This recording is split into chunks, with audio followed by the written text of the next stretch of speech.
இந்த காலையில் நம்முடைய சிந்தனைக்காக 1 சாமுவேலின் புஸ்தகம் 16வது அதிகாரத்துக்கு நம்முடைய வேதாந்தத்தை திருப்பிக் கொள்ளலாம். 1 சாமுவேலின் புஸ்தகம் 16வது அதிகாரம். ஒரே ஒரு வசனத்தை நாம் வாசிக்கப் போகிறோம்.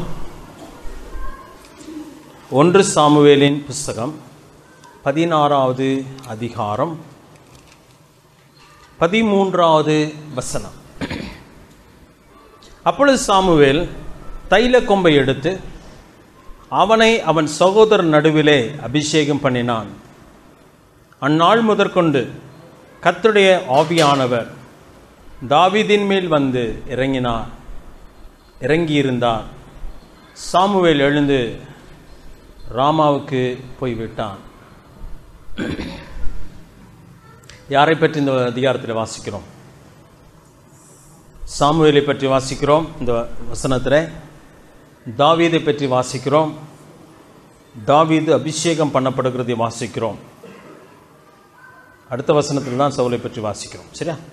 சரி, இந்த ஒரு நிகழ்ச்சியானது மிகவும் ஒரு மகிழ்ச்சியான ஒரு வேளையாக தாவீதுக்கு இருந்திருக்கும். தாவீது என்னவாக அபிஷேகம் பண்ணப்பட்டான்? எதற்காக அபிஷேகம் பண்ணப்பட்டான்? நல்ல கவனமாக பார்த்து சொல்ல வேண்டும். 12ஆம் வசனம் கடைசியில் பார்த்தீங்கன்னா, அப்பொழுது கர்த்தர் இவன்தான், நீ எழுந்து இவனை அபிஷேகம் பண்ணு என்றார். சரி, அங்கேயும் ஒன்று குறிப்பும் இல்லை, அபிஷேகம் பண்ணு என்று சொல்கிறார். சரி, 3வது வசனத்துக்கு வரலாமா? 16வது அதிகாரம் 3ஆம் வசனத்தில், ஈசாயை பலி விருந்துக்கு அழைப்பாயாக, அப்பொழுது நீ செய்ய வேண்டியதை நான் உனக்கு அறிவிப்பேன். நான் உனக்கு சொல்லுகிறவனை எனக்காக அபிஷேகம் பண்ணுவாயாக என்றார். அங்கேயும் ஒன்றுமே குறிப்பு இல்லை. சரி, அபிஷேகம் பண்ணினார் என்பதுதான் இந்த பகுதியில் சொல்லப்பட்டிருக்கிறது. நமக்கு எல்லாருக்குமே தெரியும் எதுக்காக அபிஷேகம் பண்ணினார். ராஜாவா இருப்பதற்காக. ஆனால் தேவன் ஒரு மனுஷன் இந்த இடத்துல தெரிந்து கொள்ளுகிறார் என்பதுதான் மிக முக்கியமான ஒரு காரியம். ஏனென்று சொன்னால் 2 சாமுவேல் 2வது அதிகாரம் எடுத்துக்கொள்ளுங்கள். 2 சாமுவேல் 2வது அதிகாரம் 4வது வசனத்தில், 2 சாமுவேல் 2வது அதிகாரம் 4ஆம் வசனத்தில் தான் பார்த்தீங்கன்னா, முதலாவதாக தாவீது ராஜாவாக அபிஷேகம் பண்ணப்படுகிறார். வாசிக்கலாமா அந்த 4வது வசனத்தை? அப்பொழுது யூதாவின் மனுஷர் வந்து அங்கே தாவீதை யூதா வம்சத்தாரின் மேல் ராஜாவாக அபிஷேகம் பண்ணினார்கள் அப்படி சொல்லி வாசிக்கிறோம். 5வது அதிகாரம் வாங்க. 5வது அதிகாரம் 3வது வசனம். அங்கே எதன் மேலே ராஜாவாக அபிஷேகம் பண்ணினார் சொல்லப்பட்டிருக்கிறது? 2வது அதிகாரத்தில் யூதாவின் மேலே அவனை ராஜாவாக அபிஷேகம் பண்ணினார்கள். யூதா பெருசா இஸ்ரவேல் பெருசா? சரி, யூதா வந்து ஒரு கோத்திரம் தான் இல்லையா? 1.5 கோத்திரம் வேண்டும் என்று சொல்லலாம். மீதி எல்லாமே என்ன? 10 கோத்திரமும் இஸ்ரவேல். யார் கையில், எது யார் கையில் இருந்தது? யூதா யார் கையில் இருந்தது? சாலமோனுடைய மகன் கையிலே கொடுக்கப்பட்டது. மற்ற 10 கோத்திரங்கள் யார் கையிலே கொடுக்கப்பட்டது? வேலைக்காரன் பேர் என்ன? எரோபியாம் கையிலே கொடுக்கப்பட்டது. சரியா? ஜஸ்ட் இன்ஃபர்மேஷன் உங்கள் மனசில் அதெல்லாம் இருக்கணும். என்று சொன்னால் அங்கே ராஜ்யம் இரண்டாக தாவீது சாலமோனுக்கு பின்பதாக பிரிக்கப்படுகிறது. சாலமோனுடைய பாவத்தினால் இது நடைபெற்றது. ஆனால் இப்பொழுது தாவீது ராஜாவாக அபிஷேகம் பண்ணப்பட்ட பொழுது முதலிலே அவனை யூதா கோத்திரத்து மக்கள் தான் அவனை வந்து என்ன பண்ணுறாங்க? ராஜாவாக அபிஷேகம் பண்ணான். ஏன்? நிறைய கேள்வியாக கேட்டுட்டு இருக்கேன்னா, ஏன் யூதாவின் மக்கள் அவனை வந்து ராஜாவாக அபிஷேகம் பண்ணினார்கள்? சொல்லுங்களேன். அவன் எந்த கோத்திரம்? யூதா கோத்திரம். அதனால் யூதா கோத்திரத்தின் மக்கள் அவனை நன்றாக அறிந்திருந்தாங்க. இப்பொழுது சவுல் மரித்தாச்சு. சவுல் மரித்த பின்பு தங்களுக்கு ஒரு ராஜா வேண்டும் என்று சொன்னால் அடுத்த ராஜாவுக்குரிய தகுதி யாருக்கு தான் இருக்குன்னு சொல்லி அவங்களுக்கு தெரியும். தாவீதுக்கு தான் இருக்குன்றதுனால அவனை வந்து முதல்ல யூதா மக்கள் வந்து அபிஷேகம் பண்ணிட்டாங்க. உடனே இஸ்ரேல் மக்கள்லாம் பார்க்க நம்மளுக்கு என்ன இல்லை, ராஜா இல்லையேன்னு சொல்லிட்டு கொஞ்ச நாள் சவுலின் குடும்பத்துக்கும் தாவீதின் குடும்பத்துக்கும் சண்டை நடந்துகிட்டே இருந்துச்சு. அதுக்கப்புறம் நான் 5வது அதிகாரத்துக்கு வரும்பொழுது 5ஆம் அதிகாரம் 3ஆம் வசனத்தை நான் வாசிக்கிறேன் பாருங்க. இஸ்ரவேல் மூப்பர் எல்லாரும் எப்ரோனிலே ராஜாவிடத்தில் வந்தார்கள். தாவீது ராஜா எப்ரோனிலே கர்த்தருக்கு முன்பாக அவர்களோட உடன்படிக்கை பண்ணின பின்பு அவர்கள் தாவீதை இஸ்ரவேலின் மேல் ராஜாவாக அபிஷேகம் பண்ணினார்கள். இப்பதான் அங்கே முழுவதுக்கும் ராஜாவாக மாறுகிறார். 1 சாமுவேல் 16 அதிகாரத்தில் வாசித்தோமே, சாமுவேல் வந்து தாவீதை அபிஷேகம் பண்ணினான். அப்பொழுது சாமுவேல் தாவீது ஒரு பிள்ளையாண்டானா இருக்கான், சிறு பையனா இருக்கிறான், வாலிபனா இருக்கிறான், வீட்டிலே கடைசி பையன் அவன் தான். அவன் ஆடு மேய்த்து கொண்டிருக்கிறான். அண்ணன்மாரெல்லாம் யுத்தத்துக்கு போகக்கூடிய வாட்டசாட்டமான வளர்ந்தவர்களாக இருக்கிறார்கள். ஆனால் தாவீதோ சிறு பையனாக இருக்கிறான். அந்த சூழ்நிலையிலே சாமுவேல் வந்து அங்கே தாவீதை அபிஷேகம் பண்ணுகிறார். அந்த சூழ்நிலையை நான் உங்களுக்கு சொல்லுகிறேன். ஒருவேளை உங்களுக்கு எல்லாருக்குமே நன்றாய் தெரிந்திருக்க வேண்டும், தெரியாதவர்களுக்கு அது பிரயோஜனமாக இருக்க வேண்டும். தாவீதுக்கு முன்பதாக இருந்த ராஜாவின் பெயர் என்ன? சவுல். அவன் தான் இஸ்ரவேலிலே முதல் ராஜாவாக இருக்கிறான். அதுக்கு முன்பதாக சாமுவேல் தீர்க்கதரிசியாக இருக்கிறார். அதற்கு முன்பதாக பார்த்தீங்கன்னா நியாயாதிபதிகள் அங்கே தேசத்தை நடத்தி கொண்டு வந்தார்கள். முன்பதாக ராஜாக்கள் இல்லை. தேவனே அந்த தேசத்துக்கு அந்த மக்களுக்கு என்னவாக இருந்தார்? ராஜாவாக இருந்தார். ஆனால் சாமுவேலின் காலத்திலே சாமுவேலுக்கு வயதாய் போன பின்பு ஜனங்கள் வந்து சாமுவேல்கிட்ட கேட்குறாங்க, எங்களுக்கு என்ன வேணும்? ஒரு ராஜா வேணும். மிச்ச ஜனங்களுக்கு ராஜா இருக்கிறது போல எங்களுக்கு ஒரு ராஜா வேணும்னு சொல்லி கேட்டப்ப சாமுவேலுக்கு ரொம்ப வருத்தமாயிருச்சு. இப்படி ஜனங்களை கேட்டுட்டாங்களேன்னு சொல்லி வருத்தத்தோடு கூட உட்கார்ந்து கொண்டிருக்கிறா. அப்படி ஆண்டு சொல்கிறா, சாமுவேல் நீ ஏன் வருத்தப்படுற? அவங்க ஒன்றை தள்ளலை, நான் அவர்களை ஆளாதபடிக்கு என்னை தான் தள்ளிவிட்டார்கள் அப்படி சொல்றார். அதனால் நீங்க அவங்களுக்கு ஒரு ராஜாவை ஏற்படுத்துன்னு சொல்லி சவுலை ஏற்படுத்தினார். சவுல் எந்த கோத்திரத்தை சேர்ந்தவன்? பென்யமீன் கோத்திரத்தை சேர்ந்த ஒரு மனுஷன். அப்ப அந்த கோத்திரத்திலிருந்து தேவன் சவுலை தெரிந்தெடுத்து சவுலை ராஜாவாக மாற்றுகிறார். ஆனால் சவுலோ கர்த்தருக்கு கீழ்ப்படியாதவனாய் போனபடியினாலே, வாசிக்கலாம் ஒரு வசனத்தை, 13வது அதிகாரம் 1 சாமுவேல் 13வது அதிகாரம் 14ஆம் வசனத்தை நான் வாசிக்கிறேன். இப்போதோ உம்முடைய ராஜ்ய பாரம் நிலை நிற்காது. சாமுவேல் தான் சொல்லுகிறார், சரியா? உம்முடைய ராஜ்ய பாரம் நிலை நிற்காது. கர்த்தர் தம்முடைய இருதயத்துக்கேற்ற ஒரு மனுஷனை தமக்கு தேடி அவனை கர்த்தர் தம்முடைய ஜனத்தின் மேல் தலைவனாக இருக்க கட்டளையிட்டார். கர்த்தர் உமக்கு விதித்த கட்டளைகளை நீர் கை கொள்ளவில்லையே என்று சொன்னான். சவுல்ட்ட சொல்லுகிறார் சாமுவேல், நீ ஆண்டுடைய கட்டளையை கை கொள்ளவில்லை, அதனால ஆண்டவர் என்ன பண்ண போகிறார்? தம்முடைய இருதயத்துக்கு ஏற்ற ஒரு மனுஷனை தேடி அவனை தம்முடைய ஜனத்தின் மேல் என்னவாக வைக்க போகிறார்? தலைவனாக வைக்க போகிறார். நீ கர்த்தருடைய வசனத்தை கை கொள்ளவில்லை என்று சொல்லி ஆண்டவர் அவனை புறக்கணிக்கிறார். அவன் தேவனுடைய பார்வையிலே ராஜாவாக இருப்பதிலிருந்து புறக்கணிக்கப்பட்டான். ஆனால் மக்கள் பார்வையிலே யார்தான் ராஜாவாக இருந்தது? சவுல் ராஜாவாகவே இருக்கிறார். சவுல் ராஜாவாக இருக்கும்போது அவன் மரித்து போகவில்லை, அவன் ராஜாவாக தான் இருக்கிறான், சிங்காசனத்தில் அவன் தான் அமர்ந்திருக்கிறான். அந்த சூழ்நிலையில் தான் தேவன் வேறொரு மனுஷனை தெரிந்து கொள்கிறவராக இருக்கிறார். அதுதான் யார்? இந்த தாவீது. அவன் சிறு வயதிலே இருக்கிறான். தேவன் அவனை ரொம்ப அற்புதமான ஒரு காரியம். தேவன் தாவீதை அங்கே அபிஷேகம் பண்ணுகிறார். அதனால தான் 16வது அதிகாரம் 3ஆம் வசனத்தை நான் உங்களுக்கு வாசித்தேன். கர்த்தர் என்ன சொல்கிறான்னு சொன்னா 16வது அதிகாரம் 3ஆம் வசனம் 1 சாமுவேல் 16:3 கடைசியில் பார்த்தீங்கன்னா, நான் உனக்கு சொல்லுகிறவனை எனக்காக அபிஷேகம் பண்ணுவாயாக என்றார். ராஜாவாக அபிஷேகம் பண்ணுவாயாக என்று சொல்லி சொல்லவில்லை, எனக்காக அவனை அபிஷேகம் பண்ணுவாயாக. அபிஷேகம்னா என்ன? நிறைய பேர் உங்கள்கிட்ட வந்து கூட கேட்டிருப்பாங்க, நீங்க அபிஷேகம் பெற்றுட்டீங்களான்னு கேட்டிருப்பாங்க. தேவன் அவனை தமக்கென்று பிரித்தெடுத்தார். ஏதோ ஒரு நோக்கத்துக்காக. என்ன நோக்கம் என்று சொல்லி தேவன் அங்கே சொல்லவில்லை என்று சொன்ன. ஒருவேளை தாவீதை அந்த இடத்துல சாமுவேல் வந்து உன்னை நான் ராஜாவாக அபிஷேகம் பண்ணுகிறேன் என்று சொல்லி இருந்தால் என்ன நடந்திருக்குன்னு நினைக்கிறீங்க? அந்த செய்தி எங்க போயிருக்கும்? உடனே சவுலுக்கு போயிருக்கும். ஏன்னு சொன்னா, வாசிக்கிறேன் அந்த பகுதியை, இன்னொரு இன்ஃபர்மேஷன் உங்களுக்கு வேண்டும். 16வது அதிகாரத்தில் ஆண்டவர் என்ன சொல்லுகிறார் என்பதை பாருங்க. முதல் வசனத்தை வாசிக்கிறேன். 16:1. கர்த்தர் சாமுவேலை நோக்கி, இஸ்ரவேலின் மேல் ராஜாவா இராதபடிக்கு நான் புறக்கணித்து தள்ளின சவுலுக்காக நீ எந்த மட்டும் துக்கித்துக் கொண்டிருப்பாய்? நீ உன் கொம்பை தைலத்தால் நிரப்பிக் கொண்டு வா. பெத்லஹேமியன் ஆகிய ஈசாயின் இடத்துக்கு உன்னை அனுப்புவேன். அவன் குமாரரில் ஒருவனை நான் ராஜாவாக தெரிந்து கொண்டேன் என்றார். சாமுவேல்கிட்ட மட்டும் ஆண்டவர் தெளிவாக சொல்றார், நான் யாரை என்னவா தெரிந்து கொண்டேன்? பெத்லேமில் இருக்கிற ஈசாயின் குமாரனிலே ஒருவனை, யாரும் சொல்லி பேர் சொல்லல ஆண்டவர், ஒருவனை நான் ராஜாவாக தெரிந்து கொண்டேன்னு சொல்லிட்டார். பயந்துட்டான். யாரு? சாமுவேல் பயந்துட்டார். ஒரு ராஜா இருக்கும் பொழுது இன்னொரு ராஜாவை தேவன் தெரிந்து கொண்டேன் என்று சொன்னால் சவுல் எவ்வளவு மோசமான ஆள்ன்றது சாமுவேலுக்கு நன்றாக தெரியும். 2வது வசனத்தை வாசிக்கலாம். அதற்கு சாமுவேல், நான் எப்படி போவேன்? சவுல் இதை கேள்விப்பட்டால் என்னை கொன்று போடுவானே என்றான். சவுல் அபிஷேகம் பண்ணது யாரு? இதே சாமுவேல் தான். சாமுவேல் வயதான மனுஷன்.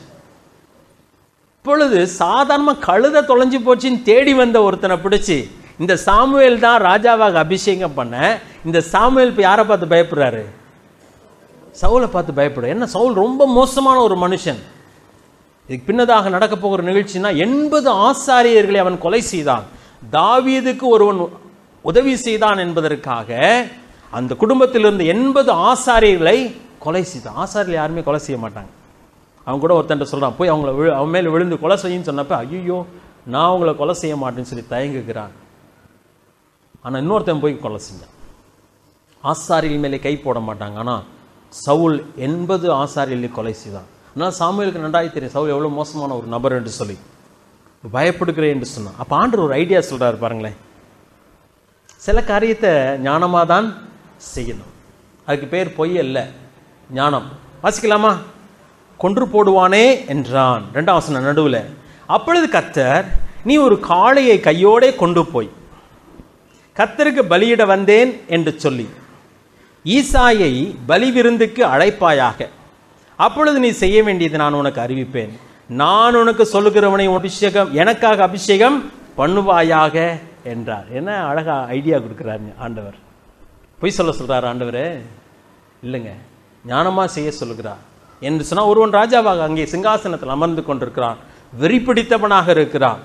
இப்பொழுது அவனுடைய ராஜ்யபாரம் கையை விட்டு போக போகிறது என்பது அவனுக்கு ஏற்கனவே அறிவிக்கப்பட்டாயிற்று. இப்படி என்று சொன்னால் இன்னும் கோபம் உள்ளவனாக அவன் இருப்பான். யார் மேல கோபப்படுவான்? இப்ப இந்த சாமுவேல் மேலதான். ஏன்னா சாமுவேல் தான் போய் சொல்லிட்டு வந்துட்டாரு, ஆண்டவர் உன் கையில இருந்த ராஜ்யபாரத்தை பிடுங்கிட்டாரு, வேறொரு கொடுக்க போகிறான்னு சொல்லி செய்தி சொல்லி ஆயிடுச்சு. இப்ப சாமுவேல் மட்டும் எங்கேயா போனாருன்னு தெரிஞ்சாலே சவுலுக்கு என்ன இருக்கும்? சுருக்குன்னு இருக்கும். இவர் எதுக்காக போனார்னு சொல்லி ஆண்டு சொல்லுகிறார், ஒரு காளையை அங்க போய் கேட்காதப்பா, நீ கையோடையே கொண்டு போயிரு. கொண்டு போய் ஈசாயின் குடும்பத்திட்ட போய் நீ இந்த காரியத்தை செய்ய வேண்டும் என்று சொல்கிறார்.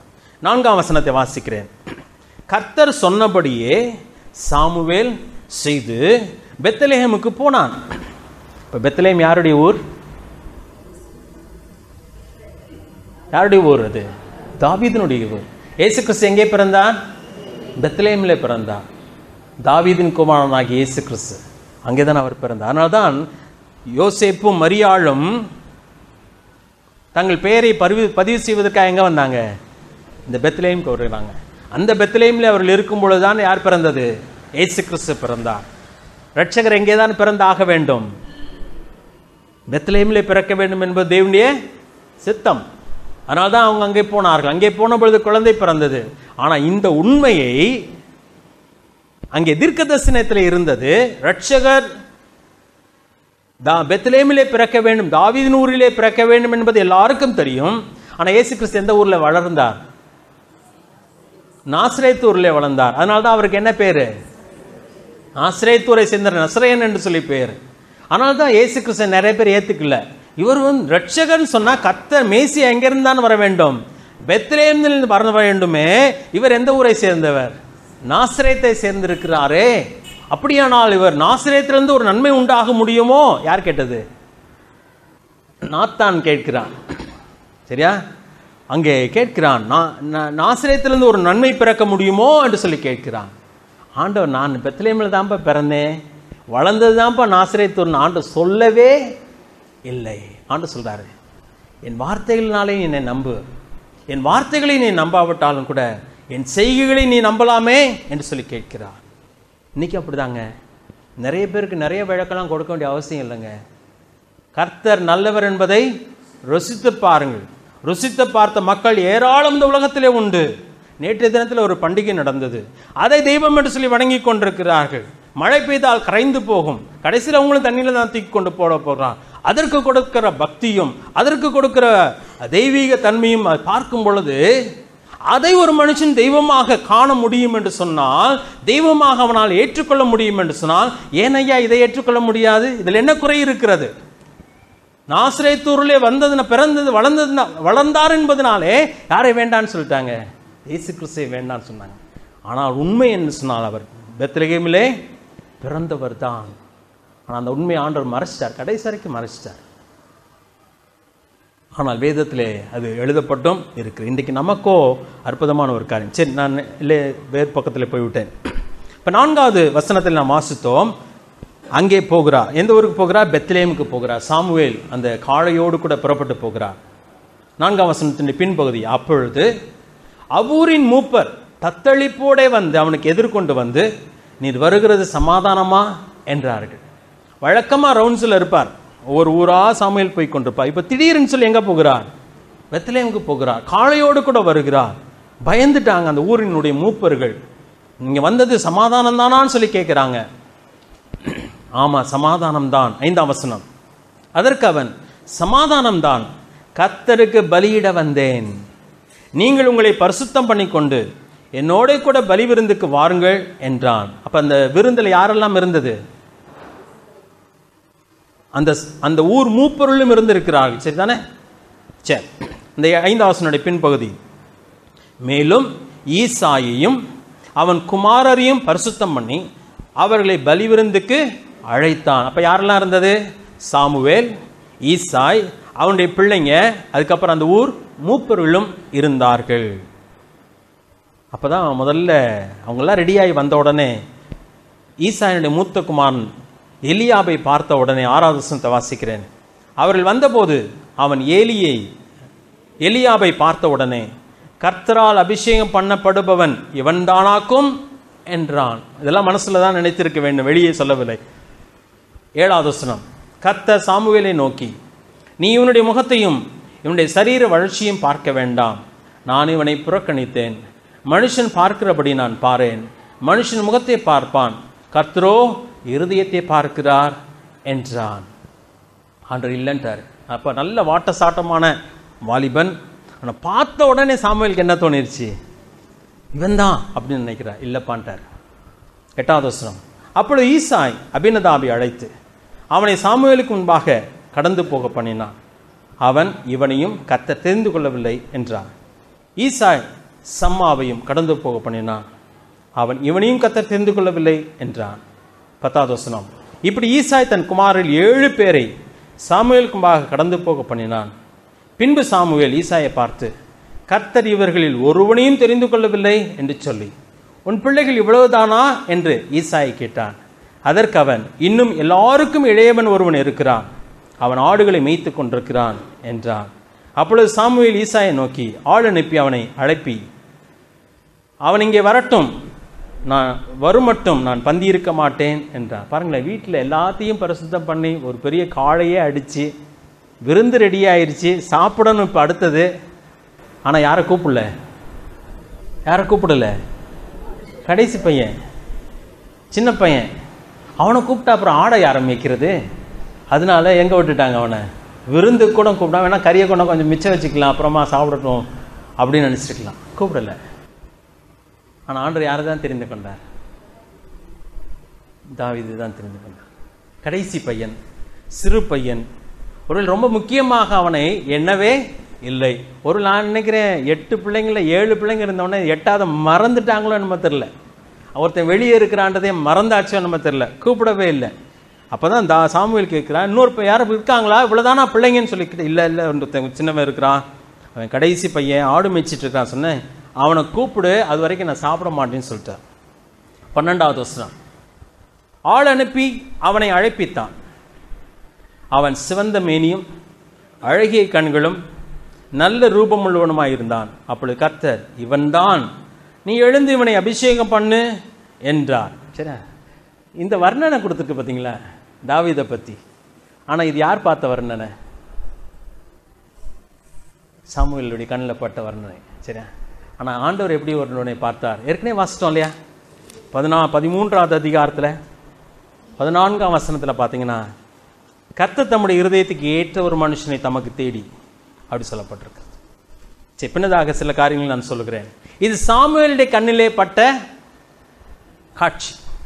இப்போ தாவீது அப்படிதான் இருந்திருக்கிறான், ரொம்ப அழகான ஒரு பையனாக இருந்திருக்கிறான். சரி, எல்லாருமே அழகு மறந்துடாங்க. சரியா? சிவப்பாக தான் இருக்கணும், அழகுக்குன்னு அர்த்தமே கிடையாது. நாம் எல்லாருமே ஆண்டுடைய பார்வையில் எப்படி இருக்கிறோம்? அழகாக இருக்கிறோம். அதை மட்டும் புரிஞ்சுக்கோங்க. ஆண்டு யாரெல்லாம் தெரிந்து கொண்டாரோ அவங்களாம் எப்படி தான் இருக்காங்க. நீங்கள் வேணால் உங்களை குறை சொல்லிகிட்டு இருக்கலாம், உங்கள் பக்கத்தில் இருக்கிறவங்க வேணால் நீ என்ன இப்படி இருக்க அப்படின்னு சொல்லி கேட்கலாம். ஒருத்தன் என்கிட்ட காலேஜ் படிக்கிறப்ப பிரின்ஸுக்கு தெரியும், காலேஜில் படிக்கிறப்ப ட்ரெயினில் போயிடணும், உனக்கெல்லாம் யாரா பொண்ணு கொடுப்பான்னு கேட்டான் என்னை பார்த்து. பிரின்ஸு அவன் என் ஃப்ரெண்ட்ஸ் எல்லாம் பிடிச்சிட்டாங்க அவனை. உனக்கே பொண்ணு கிடைக்குன்னா டேவிட் கேண்டா கிடைக்காது. அப்போ சில நேரத்தில் சிலரை பார்த்து தங்களை உயர்வாக நினச்சிக்கிறது ஒரு காரியம். சரியா? மற்றவங்களை மட்டமாக நினைக்கிறவங்களும் உண்டு. ஆனால் உங்களை யார் தெரிந்து கொண்டது? தேவன் தெரிந்து கொண்டார். நான் அதுதான் இன்னைக்கு பேச போகிறேன். இதுவரைக்கும் உங்களுக்கு பேக்ரவுண்ட் தான் சொல்லியிருக்கு, இதெல்லாம் தெரிந்திருக்க வேண்டும். எந்த சூழ்நிலையிலே ஒரு மனுஷனை தேவன் அபிஷேகம் பண்ணினார் என்பது மிக மிக முக்கியமான ஒரு காரியம். உங்களை பற்றி நீங்கள் என்ன நினைக்கிறீர்கள் என்பது ஒரு பொருட்டு கிடையாது. உங்களை பற்றி மற்றவர்கள் என்ன நினைக்கிறார் என்பது ஒரு பொருட்டு கிடையாது. ஆனால் தேவன் உங்களை எப்படி பார்க்கிறார் என்பது ரொம்ப ரொம்ப முக்கியமான ஒரு காரியம். அநேக நேரத்தில் பிள்ளைங்க தவறாக வழிவிலகி போவதுக்கு ஒரு காரணம் என்னன்னு சொன்னால், ஒரு இன்ஃபீரியாரிட்டி காம்ப்ளெக்ஸ், தங்களை பற்றி ரொம்ப தாழ்வான நினைப்பு. எனக்கு யார் இருக்கா என் காரியத்தை நான் கவனிக்கிறதுக்கு? எனக்கு யார் உதவி செய்வா? ஏன் காரியங்கள் எல்லாம் எப்படி நடக்கும்? அதனால தவறான வழியில் போகிறதா? உன்னை தெரிந்து கொண்டவர் ஒருவர் இருக்கிறார், நீ முக்கியமானவன் என்று சொல்லி அவர் நினைக்கிறார். உங்களுக்காக ஒரு திட்டத்தை அவர் வைத்துக்கொண்டு காத்து கொண்டிருக்கிறார். தேவன் உங்களை பார்க்கும் பொழுது நீங்கள் அவருடைய பார்வையில் எப்படிப்பட்டவர்கள்? விசேஷமானவர்கள். ஆண்டு சொல்ல, பறவைகளை பாரு, ஆனால் அதை பார்க்கல நீங்கள் யாரு? விசேஷமானவர்கள் அல்லவா? பூக்களை பாருங்கள், பட்சிகளை பாருங்கள், அவைகளை பார்க்கலும் நீங்கள் விசேஷமானவர்கள் அல்லவா? நம்ம பார்க்குறோம், நிறைய இயற்கையை பார்க்கிறோம், அது அழகு என்று சொல்லுகிறோம். அநேக பூக்களை பார்க்கிறோம், இதே எவ்வளோ அழகாக இருக்குது என்று சொல்லுகிறோம். ஆனால் அவைகளை அவரை போல் அவர் சிருஷ்டிக்கவில்லை. யாரை தான் அவரை போல் சிருஷ்டித்தார்? என்னையும் உங்களையும் தான் அவர் தம்முடைய சாயலிலே சிருஷ்டித்தார். அவர் உறவு கொள்ள வேண்டும் என்று சொல்லி விரும்பினது பூக்களோடு அல்ல, பட்சிகளோடு கூட அல்ல, நம்மோடு கூட தான் உறவு கொள்ள வேண்டும் என்று சொல்லி விரும்புகிறார். அவர் வேறு யாருக்காகவும் அவர் தன் ஜீவனை கொடுக்கவில்லை. சேராபெண்களும் கேராபெண்களும் லூசிஃபர் எப்படிப்பட்டவனாக இருந்தான்? அழகாக இருந்தானா இல்லையா? அழகாக இருந்தான். ஆனால் அவனுக்காக உயிரை கொடுத்தார் ஆண்டவர்? இல்லையேங்க, நமக்காக தான் உயிரை கொடுத்தார். நாம் தான் அவருடைய சாயலிலே படைக்கப்பட்ட அற்புதமான பிள்ளைகள். சரியா? இந்த சூழ்நிலையில் பார்த்தீங்கன்னா அன்னைமார் 7 பேர் இருக்கிறாங்க. 7 பேருமே அழகானவர்கள், திரகாத்தமானவர்கள், திறமைசாலிகள். ஆனால் தேவனோ கடைசியாக ஒரு பையன் ஆடு மேய்ச்சிட்டு இருந்தானே, அவனை கூப்பிட்டு இவன் தான் சொல்லுகிற, அழகாக சொல்லுகிற. அப்புறம் 12ஆம் வசனம் கடைசியில், அப்பொழுது கர்த்தர், ரொம்ப வேகமா, அப்பொழுது கர்த்தர், இவன் தான், நீ எழுந்து இவனை அபிஷேகம் பண்ணு. வயதான ஒரு மனிதன் எழுந்து நின்று யாரை அபிஷேகம் பண்ணினான்? சின்ன பையனை. சாமுவேல் எவ்வளோ பெரியவர் நினைக்கிறீங்க? ரொம்ப வயசானவர், கனம் பொருந்தின ஒரு மனுஷன். அவர் அந்த ஊருக்கு வந்துட்டாருன்னொடனே மூப்பரெல்லாம் ஓடுறாங்க, பதறாங்க.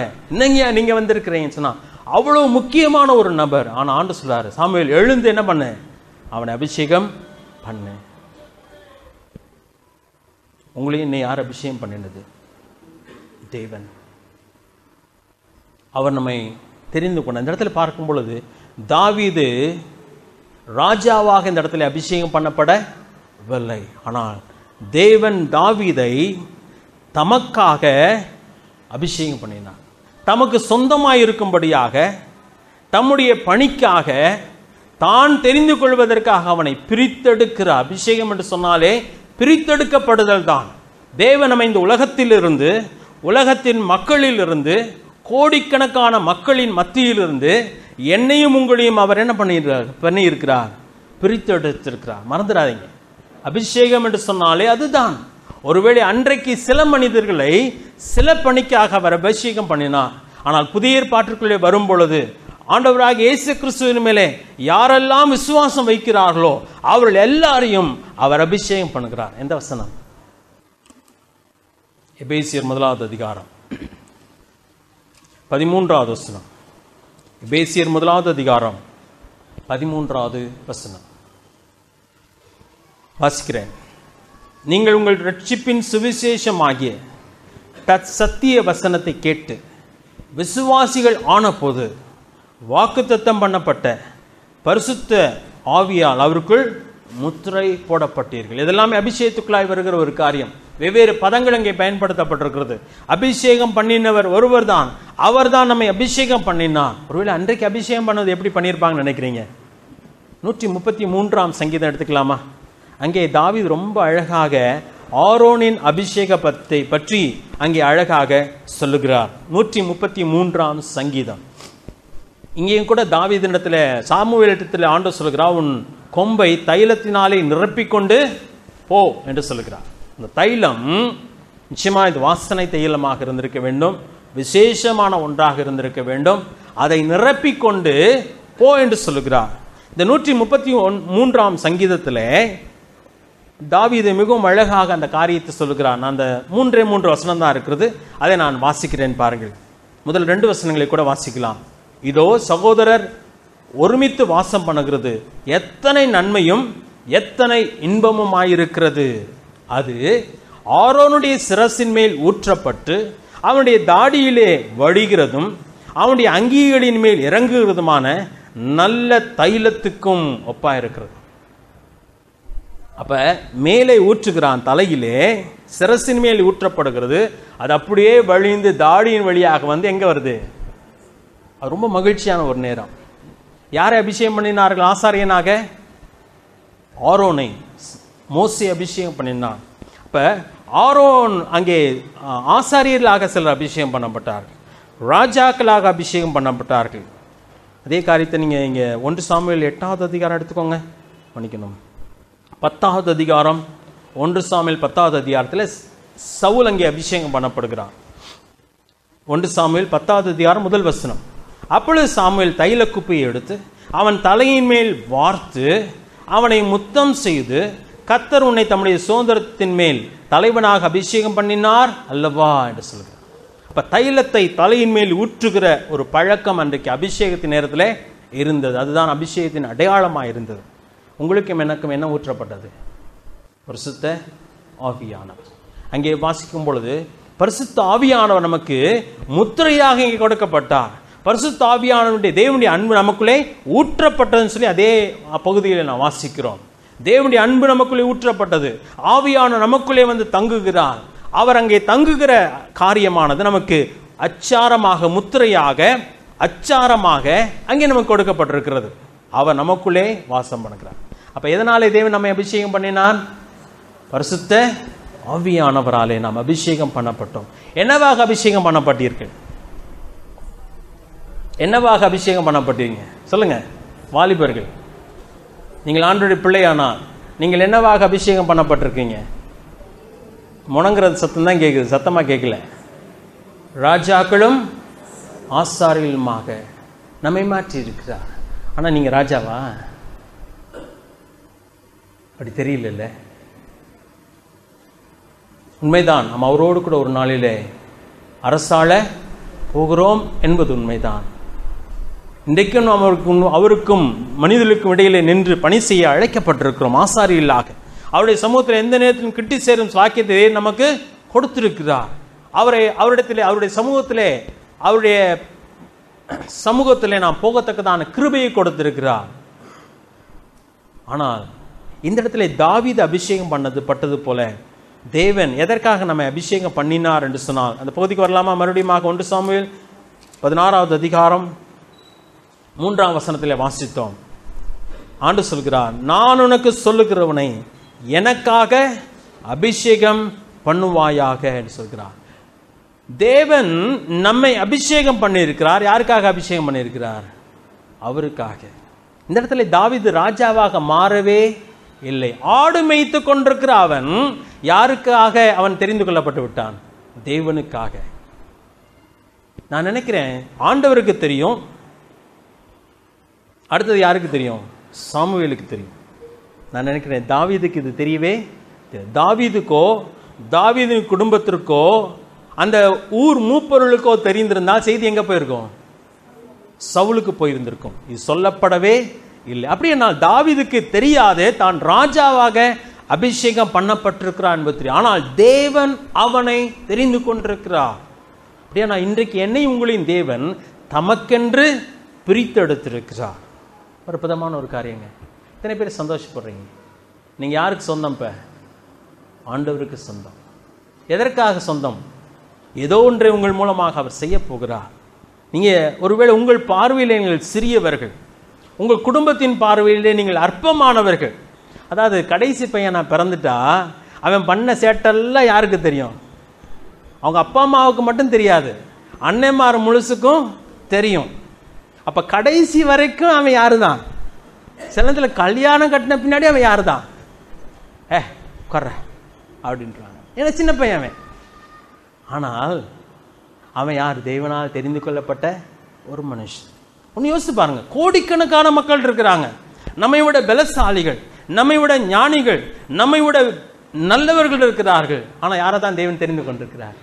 உங்களையும் என்னையும் தான் தெரிந்து கொண்டிருக்கிறார். ஆனால் நமக்கு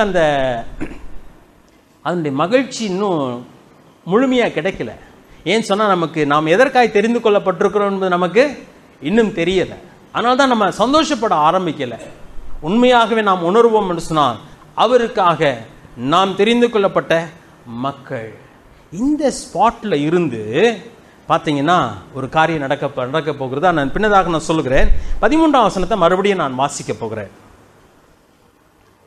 அப்பொழுது 13ஆம் வசனம் 16-13.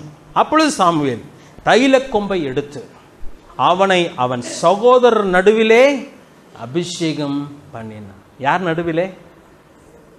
தாவீது ஏதாவது சங்கீதத்தில் ஏதாவது எழுதியிருக்கிறானா? ஆனால் ஒருவேளை இந்த காரியத்தை தான் மனதில் வைத்து எழுதினாரா என்பது தெரியவில்லை. நான் ஏற்கனவே 2 சாமுவேல் 2வது அதிகாரத்தில் எடுத்து வாசித்து காண்பித்தேன். 2வது அதிகாரத்தில் யூதாவின் மேலே தாவீது ராஜாவாக அபிஷேகம் பண்ணப்பட்டார். 5ஆம் அதிகாரத்திலே முழு இஸ்ரவேலின் மேலும் அவர் ராஜாவாக அபிஷேகம் பண்ணப்படுகிறார். அந்த இடத்துல பார்த்தீங்கன்னா சவுலின் குடும்பம் யாருக்கு விரோதமாக இருந்தது? தாவீதுக்கு விரோதமாக இருந்தது. அந்த நாள் மட்டும் சவுலின் குடும்பம் தாவீதை வேட்டையாடி கொண்டிருந்தது. அதனால தான் 23ஆம் சங்கீதத்தில் சொல்லும் பொழுது, சத்துருக்களுக்கு முன்பதாக நீர் எனக்கு ஒரு பந்தியை ஆயத்தப்படுத்தினீர், என் தலையை எண்ணெயால் அபிஷேகம் பண்ணினேன், என் பாத்திரம் நிரம்பி வழிகிறது என்று சொல்லுகிறார். ஒரு உண்மைதான். அண்ணன்மார்களுக்கு முன்பதாகவும் தாவீதை அற்பமா எண்ணின சவுலின் குடும்பத்தாருக்கு முன்பதாகவும் தேவன் அவனை அபிஷேகம் பண்ணினார். சிலத்துல நானும் நீங்களும் ஒரு நல்ல உயர்ந்த நிலைமைக்கு வந்த பின்னாடி தான் ரியலைஸ் பண்ண ஆரம்பிக்கிறோம், ஆண்டவர் நம்ம என்ன பண்ணிட்டாரு, இப்படி வைத்திருக்கிறாரு. ஒருவேளை ஆண்டவர்ல வரலன்னு சொன்னா என் நிலைமை எப்படியோ ஆயிருக்குமே நினைக்கிறோம். ஆனால் தாவீதுடைய வாழ்க்கையில வாசிக்கலாமா? சங்கீதம் எடுத்துக்கொள்ளலாம்.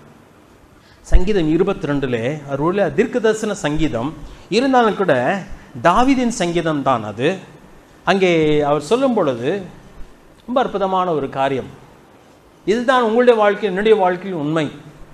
நானும் நீங்களும் நம்மை பற்றி எப்படி நினைத்து கொண்டிருக்கிறோம் என்பது அல்ல, ஆனால் இதான் உண்மை. வாசிக்கிறோம் 9வது வசனம் 22:9. நீரே என்னை கர்ப்பத்திலிருந்து எடுத்தவர், என் தாயின் முளைப்பாலை நான் உண்கையில் என்னை உம்முடைய பேரில் நம்பிக்கையாயிருக்க பண்ணினீர். கர்ப்பத்திலிருந்து வெளிப்படும் போதே உமது சார்பில் விழுந்தேன். நான் என் தாயின் வயிற்றில் இருந்தது முதல் நீர் என் தேவனாயிருக்கிறீர். தாவீதினுடைய அனுபவத்தை சொல்லுகிறார். அது உண்மையா? பின்னதாக யோசித்து பார்க்கிறான். அதுதான் உண்மை. என்னுடைய தாயின் வயிற்றில் இருந்த பொழுதே தேவன் என்னை பிரித்தெடுத்து விட்டார். உண்மையா அது? ஒருவேளை இந்த இடத்துல அபிஷேகம் பண்ணப்பட்ட பொழுது அந்த அந்த அதிகாரத்தில் சாமுவேலில் பார்த்தீங்கன்னா, சாமுவேல் அபிஷேகம் பண்ணாரு, அப்புறம் எழுந்த ராமாவுக்கு போயிட்டாராம். தாவீது எங்கே போயிருப்பார்? ஆடு மேய்க்க போயிருப்பார். எதுக்கு அபிஷேகம் பண்ணார்? இந்த தாத்தா எதுக்கு வந்தார்? கடைசியில் பொடிப்பையில் பிடிச்சி அபிஷேகம் பண்ணார். அவர் பாட்டுக்கு திரும்பி போயிட்டாரு. இந்த ஆடு மேய்ச்சிக்கிட்டு இருக்காமே, இதுதான் இருந்திருக்கும். தாவீதுக்கு ஒன்று விளங்கி இருக்காது. ஆனால் தேவன் ஒரு பெரிய நோக்கத்துக்காக தெரிந்து கொண்டிருக்கிறார். உங்களை உற்சாகப்படுத்த விரும்புகிற ஒரு காரியம் என்னன்னு சொன்னால், தேவன் உங்களை சும்மா தெரிந்து கொள்ளவில்லை. உங்கள் வாழ்க்கையில் தேவனுக்கு ஒரு பெரிய நோக்கம் உண்டு. அதை மட்டும் உங்களால் ரியலைஸ் பண்ண முடியுமானா உங்கள் வாழ்க்கையிலே வாழ்கிறதுக்கு ஒரு அர்த்தம் உண்டாகும். தேவன் உங்களை தெரிந்து கொண்டான்ற ஒரு மகிழ்ச்சி உண்டாகும். தேவன் உங்களை கொண்டு ஒரு பெரிய நோக்கத்தை வைத்திருக்கிறார் என்பதை உங்களால் புரிந்து கொள்ள முடியும். அதற்காக வாழ முடியும். இந்த உலகத்தில் வாழ்றது கஷ்டம் நினைக்கிறீங்களே, ஆண்டுக்காக பரிசுத்தமாய் வாழ்வது கடினம், ஆண்டுக்காக பிரித்தெடுக்கப்பட்டவளாய் வாழ்வது கடினம். இவ்வளவு மோசமான உலகத்தில் நான் எப்படி பரிசுத்தமாக வாழ முடியும் நினைக்கிறீங்களே, இதை நீங்களும் நானும் உணர முடியுமானால் வாழ முடியுமா? முடியாதா? வாழ முடியுங்க. வீழ்ச்சிகள் இருக்காதுன்னு சொல்லவில்லை, தோல்விகள் ஏற்பட வாய்ப்பைகள் என்று சொல்லவில்லை. ஆனால் நான் எதற்காக தெரிந்து கொள்ளப்பட்டிருக்கிறேன், யாருக்காக தெரிந்து கொள்ளப்பட்டிருக்கிறேன், அது எனக்கு கிடைத்த எவ்வளவு பெரிய சாக்கியம் என்பதை நான் உணரும் பொழுது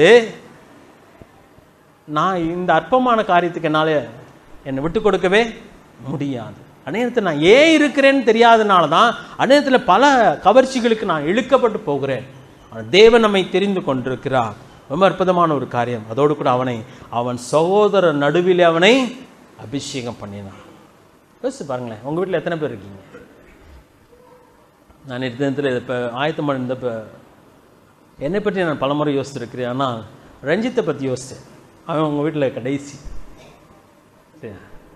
நான் ரஞ்சித்தை தேவன் தெரிந்து கொண்டிருக்கிறேன். ஏன் தெரியாது, அது அவருடைய மனவர். ஆனால் ரஞ்சித் ரொம்ப நல்லவர் அப்படிலாம் இல்லை, உண்மைதான். ஒரு பவுல் அதை பற்றி சொல்லும்போது சொல்கிறான், நான் உண்மையுள்ளவன் என்று எண்ணி என்னை இந்த ஊழியத்துக்கு என்னை ஏற்படுத்தினான். நான் உண்மையுள்ளவனா இருப்பேன் என்று சொல்லி எதிர்பார்க்க, நான் உண்மையுள்ளவன் அல்ல. தாவீது சொல்லும் பொழுது உள்ளத்தில் உண்மை இருக்க விரும்புகிறியா, நான் உள்ளத்தில் என்ன இல்லை, உண்மை இல்லை என்று சொல்லுகிறான். சவுளுடைய வாழ்க்கையில பார்க்கும் பொழுது, பவுலுடைய வாழ்க்கையில பார்க்கும் பொழுது, நான் விரும்புகிற நன்மையை செய்யாமல் விரும்பாத தீமையை செய்கிறேன்னு சொல்லுகிறான். இப்ப எல்லாருடைய வாழ்க்கையிலும் போராட்டம் உண்டு, தோல்விகள் உண்டு. ஆனால் தேவன் நம்மை தான் தெரிந்து கொள்ளுகிறார். தேவன் நம்மை தான் தெரிந்து கொள்ளுகிறார். அது அவருடைய பெரிய காரியம். ஒருவேளை ரஞ்சித் தெரிந்து கொள்ளப்படுறது ஊழியத்திற்காக. ஆனால் நீங்களும் நானும் இங்கே அமர்ந்திருக்கிற ஒவ்வொரு தேவனுடைய பிள்ளையும் யாருக்காக தெரிந்து கொள்ளப்பட்டவர்கள்? தேவனுக்காக தெரிந்து கொள்ளப்பட்டவர்கள். ஆண்டவர் உங்கள் வாழ்க்கையில் ஒரு பெரிய நோக்கத்தை வைத்திருக்கிறார். உங்கள் உறவினர்கள் மத்தியிலே நீங்கள் அற்பமாக எண்ணப்பட்டிருக்கலாம், உங்கள் குடும்பத்திலே நீங்கள் அற்பமாக எண்ணப்பட்டிருக்கலாம், நீங்களே ஒன்றுமில்லை என்று சொல்லி நீங்கள் எண்ணிக்கொண்டிருக்கலாம். ஆனால் நீங்கள் முக்கியம் என்று சொல்லி தேவன் எண்ணிதான் உங்களை என்ன பண்ணுகிறார், தெரிந்து கொண்டிருக்கிறார். தாவீதுக்கு நடந்த ஒரு காரியம், அது எவ்வளவு பெரிய மகிழ்ச்சியாக இருந்திருக்கும் என்று சொல்லி எனக்கு தெரியவில்லை. ஆனால் தாவீது அதை பெற்றுக்கொண்டவனாக கடந்து போகிறவனாக காணப்படுகிறார். சரி, அதே அதிகாரத்துக்கு வரலாம். இன்னொரு காரியத்தை எடுத்து காட்ட வேண்டும். எரேமியாவுடைய வாழ்க்கையில் தேவன் அவனை எப்பொழுது தெரிந்து கொண்டார் சொல்லி வாசிக்கிறோம். எரேமியா முதல் அதிகாரத்துக்கு வரலாமா? எரேமியா முதல் அதிகாரம். தேவன் இன்றைக்கு உங்களை தெரிந்து கொள்ளவில்லை. எப்பதான் தெரிந்து கொண்டார்?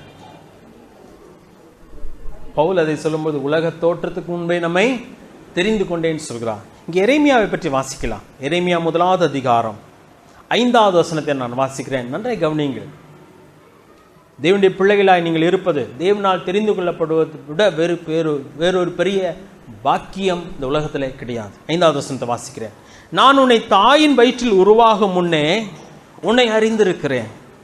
நீ கர்ப்பத்திலிருந்து வெளிப்படும் முன்னே நான் உன்னை பரிசுத்தம் பண்ணி உன்னை ஜாதிகளுக்கு தீர்க்கதரிசியாக கட்டளையிட்டேன் என்று சொன்னான். எப்பொழுது அவன் தீர்க்கதரிசியாக மாற்றப்பட்டானா? கர்ப்பத்திலிருந்து வெளிப்படும் முன்னே. ஆனா பின்னாடி தான் அவனுக்கு வாக்கு வருகிறது. அவன் சொல்றான், ஐயோ நான் பேச தெரியாது, நான் சிறு பிள்ளைன்னு சொல்லுகிறான். ஆனால் அவனை எப்பொழுது தெரிந்து கொண்டாராம்? முன்னமே.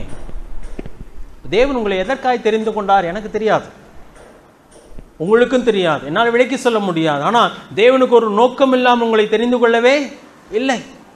சரி, இப்பொழுது வரலாம். 1 சாமுவேல் 16வது அதிகாரம்.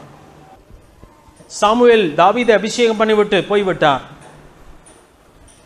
தாவீதும் ஆடுகளை மேய்க்க போயிருந்திருக்க வேண்டும்.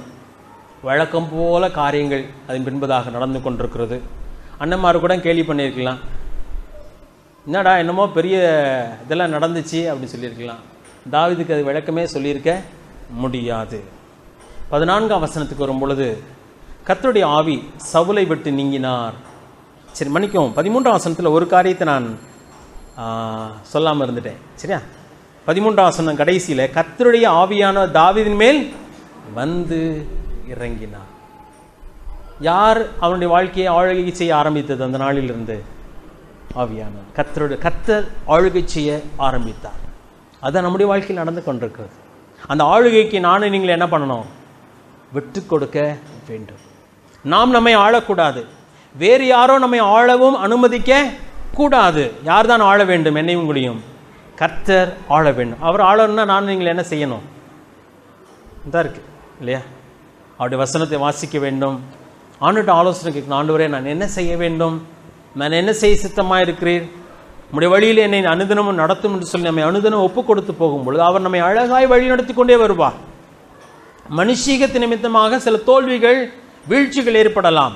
ஆனால் நம்மை உடனடியாக அவருடைய கரத்திலே மறுபடியும் அர்ப்பணித்து அவருடைய ஆலோசனை செல்ல வேண்டும். ரோமரில் வாசிக்கும் பொழுது ஆவியினாலே நடத்தப்படுகிறவர்கள் தேவனுடைய புத்திரராக இருக்கிறார்கள். ஆவியானவராலே நடத்தப்பட வேண்டும். சரியா? தாவீது இப்பொழுது ஆவியானவராலே ஆளுகை செய்யப்பட ஆரம்பிக்கிறார். 14ஆம் வசனத்தில் வாசிக்கிறேன். கர்த்தருடைய ஆவி சவுலை விட்டு நீங்கினார் என்று சொல்லப்பட்டிருக்கிறது. அது என்ன என்று சொன்னான்? அவன் ஆண்டவர் வழி நடத்துறதை நிறுத்திட்டார். அவனை தேவன் பயன்படுத்துவதை நிறுத்திவிட்டார். சரி, அந்த எல்லைக்குள்ளாக நான் போக விரும்பவில்லை. சரியா? தேவன் நம்மை வழி நடத்துகிற ஒரு ஆண்டவராக இருக்கிறார். புதிய ஏற்பாட்டிலே அது வேறு விதமான ஒரு காரியம். ஆனால் கூட ஆண்டவர் நம்மை வழி நடத்துகிறார். சரி, இப்போ சவுலுக்கு ஒரு பிசாசு பிடிச்ச மாதிரி ஆகிப்போச்சு. உடனே மக்கள் என்ன சொல்றாங்கன்னா, 16ஆவது வசனம் வாசிக்கிறேன். சுரமண்டலம் வாசிக்கிறது தேறின ஒருவனை தேடும்படிக்கு எங்கள் ஆண்டவனாக்கி நீர் உமக்கு முன்பாக நிற்கிறமுடைய அடியாருக்கு கட்டளையிடும். அப்பொழுது தேவனால் விடப்பட்ட பொல்லாத ஆவி உம்மேல் இறங்குகையில் அவன் தன் கையினால் அதை வாசித்தால் உமக்கு சவுக்கியம் உண்டாகும் என்றார்கள். சுரமண்டலம் வாசித்தா அது ஸ்ட்ரிங்ஸ் போட்டது. சரியா? சுரமண்டலம் தாவீது கையில் வச்ச மாதிரி நீங்கள் படத்தில் கூட பார்த்துருக்கலாம். அதை வாசித்தா என்ன பண்ணுன்னா உங்களுக்கு இந்த பொல்லாதவனுடைய டிஸ்டர்பன்ஸ் குறையும், உங்களுக்கு சவுக்கியம் வரும். அதனால் அப்படிப்பட்ட ஒரு மனுஷனை நம்ம தேடுறதுக்கு நீங்கள் கட்டளை மட்டும் கொடுங்க, நாங்கள் தேடி கொண்டு வந்துடுறோம் சொல்கிறாங்க. உடனே சரி தேடுங்க சொல்கிறாங்க. அப்போ ஒரு மனுஷன் ஒரு காரியத்தை சொல்கிறார். 18ஆவது வசனத்தை பாருங்க. ஆண்டவர் எப்படி செயல்பட ஆரம்பிக்கிறார் என்பதை கவனிங்க. அதாவது நான் ஏற்கனவே சொன்னேன், சாமுவேல் அபிஷேகம் பண்ணிட்டு அவர் போயிட்டார். அபிஷேகம் பண்ணப்பட்ட தாவீது எங்கே போயாச்சு? ஆடு மேய்க்க போயாச்சு. ஆனால் காரியங்களை ஆண்டவர் அழகாக செயல்படுத்துகிறார். 18ஆவது வசனம். இதுவரைக்கும் தாவீது எந்த ஊருக்கு போனதில்லை? அரண்மனைக்கு போனதில்லை, ராஜாவை பார்த்தது கிடையாது. அவன் ஒரு சின்ன பையன், ஆடு மேய்ச்சிட்டு இருக்க பையன்.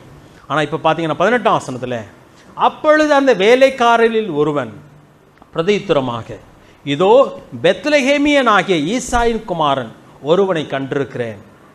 அவன் வாசிப்பதில் தேறினவன். வாசிப்பதுன்னா என்ன வாசிக்கிறது? புஸ்தகம் வாசிக்கிறது இல்லை, சுரமண்டலம் வாசிக்கிறதுல தேறினவன். அவன் பராக்கிரமசாலி. அவனுக்கு கொடுக்குற பேர்லாம் பாருங்களேன். சரியா? அவன் வாசிக்கிறது தேறினவன், அவன் பராக்கிரமசாலி, யுத்த வீரன், காரிய சமத்தன், சௌந்தரியம் உள்ளவன், கர்த்தர் அவனோட கூட இருக்கிறார் என்றான். என்னால் புரிஞ்சிக்கவே முடியல. அவன் ஒரு பொடிப்பையன் சொல்லி அவனை எங்கே அனுப்பிட்டாங்க? ஆடு மேய்க்கிறதுக்கு அனுப்பிட்டாங்க. வீட்டில் நடக்கிற ஒரு விருந்துக்கு கூட அவனை கூப்பிடலை. ஆனால் இப்பொழுது கர்த்தர் அவனை கையில் எடுக்க ஆரம்பித்த பின்பு அவனை பற்றி அந்த ஊர் மக்கள், நிச்சயமாக பெத்லகேமை சேர்ந்த ஒரு ஆளாக தான் இருந்திருக்கணும் அந்த ஆள் நினைக்கிறேன். ஆனால் தான் தாவீதை பற்றி அவனுக்கு தெரிந்திருக்கிறது. தாவீதை பற்றி அவன் சொல்லுகிறான், அவன் வாத்திய கருவி வாசிக்கிறதுலே தேர்ந்தவன். சரியா? அதுக்கப்புறம் சொல்லுகிறான், அவன் பராக்கிரமசாலி. பராக்கிரமசாலின்னு சொன்னால் நல்ல பலசாலி. யுத்த வீரன், யுத்தத்திலே வல்லவன் சொல்கிறான். காரிய சமர்த்தன் அப்படின்னா என்ன? எந்த காரியத்தை எடுத்தாலும் கச்சிதமாக செய்து முடிக்கக்கூடியவன். சௌந்தரியம் உள்ளவன், அழகானவன். சரீரத்தை பார்க்கும் பொழுது அதோடு கூட கர்த்தர் அவனோடு கூட இருக்கிறார் என்றார். என்ன டிஃப்ரென்ஸ் இல்லை? யோசிச்சு பாருங்களேன். நீங்கள் இன்னைக்கு ஒரு திறமசாலியாக கூட இருக்கலாம், ஆனால் உங்களை முன்னாடி பழைய நிலைமையை கொஞ்சம் யோசிச்சு பாருங்களேன். எதனால் இந்த நிலைமைக்கு வந்தோம்? நான் அடிக்கடி என்னை குறித்து யோசிச்சு பார்ப்பேன். ஒருவேளை ஆண்டவர் மட்டும் என்னை கையில் எடுக்கலைன்னு சொன்னால் என் நிலைமை ரொம்ப பரிதாபமாக இருக்கும். புதுசு அடிக்கடி அதை சொல்லுவோம்.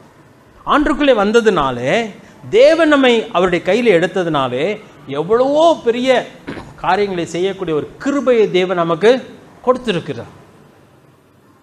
ஆண்டவர் மட்டும் உங்கள் வாழ்க்கையில் நுழையலன்னு சொன்னால் நீங்கள் இந்த நிலைமையில் இருக்க மாட்டீங்க. நிச்சயமாக நான் சொல்ல முடியும். தேவன் உங்களை தெரிந்து கொண்டதுனாலே அவன் வாழ்க்கையில் தேவன் பெரிய மாற்றத்தை கொண்டு வந்தார். அதை மற்றவர்கள் பேசுகிறார்கள். அதோடு கூட இப்போ தாவீது எங்கே போகிறான்னு சொன்னால் அரண்மனைக்கே போகிறார். என்னவா போனான்? சவுலுக்கு பிசாசு பிடிச்சுன்னா இவர் என்ன வாசிப்பார்? சுரமண்டலத்தை வாசிப்பார். அவருக்கு சுகமாயிரும். இப்போ இதுவரைக்கும் ஆட்டுக்கு பின்னாடி இருந்தவர் இப்போ எங்கே போயிட்டார்? அரசன் அரண்மனைக்கு போகிறார். யார் ஏற்படுத்தின வழி?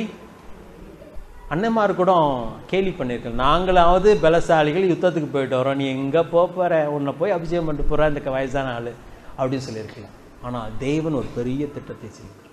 நான் இன்றைக்கு உங்கள் வாழ்க்கையில் சொல்ல விரும்புகிற ஒரு காரியம் என்னன்னு சொன்னால், நீங்கள் ஆண்டருக்கு மட்டும் கீழ்ப்படிங்க. தேவன் உங்களை தெரிந்து கொண்டு விட்டார். அது நீங்கள் எடுத்த தீர்மானம் அல்ல. தேவன் உங்களோடு கூட வாசம் பண்ணுகிறார். அதுவும் நீங்கள் செய்த ஒரு காரியம் அல்ல. ஆனால் அவருடைய ஆளுகைக்கு உங்களை ஒப்பு கொடுத்து வாழ்வீர் என்று சொன்னால், அவர் எதற்காக உங்களை தெரிந்து கொண்டாரோ அந்த நோக்கத்தை நிறைவேற்ற அவர் படிப்படியாக உங்களை என்ன பண்ணிக்கொண்டே போவார்? வழி நடத்தி கொண்டே போவார். அவரால் ஆட்டுக்கு பின்னாடி இருக்கிறவன் அரண்மனைக்கு கொண்டு போக அவராலே முடியுங்க. அவராலே முடியாது ஒன்றுமே கிடையாது. உங்களை எதற்காக பிடித்தாரோ அதை செய்ய அவர் வல்லவராக இருக்கிறார். ஆபிரகாம் 75 வயதிலே அழைக்கப்பட்ட ஒரு மனுஷன், பிள்ளை இல்லை. இடையில மனைவி ஒரு ஆலோசனை சொல்கிறா, உங்களுக்கும் வயசாகிடுச்சு, எனக்கும் வயசாகி போச்சு, இனிமே என் வயிற்றில் பிள்ளை பெற வாய்ப்பே கிடையாது, அதனால நீர் ஆகாரம் எடுத்துக்கொள்ளும் என்று சொல்லி ஆலோசனை சொல்லி ஆகாரை அவன் மடியிலே கொடுத்ததினாலே ஆகார் பிள்ளை பெற்று விட்டார். இது 16வது அதிகாரம், ஆதியாகமம் 16வது அதிகாரத்தில் நடைபெறுகிறது. 17வது அதிகாரம் முதல் வசனத்தை ஆரம்பிக்கும் போது கர்த்தர் என்ன தெரியுமா சொல்கிறார்? வாசிக்கலாம் அந்த ஒரு வசனத்தை. பயங்கரமான தவறை ஆபிரகாமும் சாராளும் செய்தார்கள். பிள்ளை பிறந்தாயிற்று. பிள்ளை பிறந்த பொழுது, இஸ்மவேல் பிறந்த பொழுது 16வது அதிகாரம் 16ஆம் வசனத்தில், ஆதியாகமம் 16:16 இஸ்மவேல் பிறந்த பொழுது 86 வயது. நான் ரொம்ப நாள் ஒன்றும் பேசவே இல்லை. 17வது அதிகாரத்தை பார்த்தீங்கன்னா 99 வயசு. 86 வயசுலேயே வாய்ப்பில்லை நினைச்ச தாத்தாவும் பாட்டியும் இப்போ 99 வயசுல என்ன நினைச்சிருப்பாங்கன்னு நினைக்கிறீங்க? ஆண்டவர் என்ன சொல்லுகிறார் என்பதை பாருங்க. முதல் வசனம், 17வது அதிகாரம் முதல் வசனம். ஆபிரகாம் 99 வயதான போது கர்த்தர் ஆபிரகாமுக்கு தரிசனமாகி, நான் சர்வ வல்லமையுள்ள தேவன், நீ எனக்கு முன்பாக நடந்து கொண்டு உத்தமனாயிரு. தேவன் எதிர்பார்க்கிற காரியம், நான் சொல்றதை மட்டும் செஞ்சுட்டு நீ உத்தமனாய் இரு. உத்தமம் என்று சொன்னாலே நான் நினைக்கிறது செய்வதல்ல, அவர் சொல்லுகிறதை செய்கிற ஒரு காரியம்.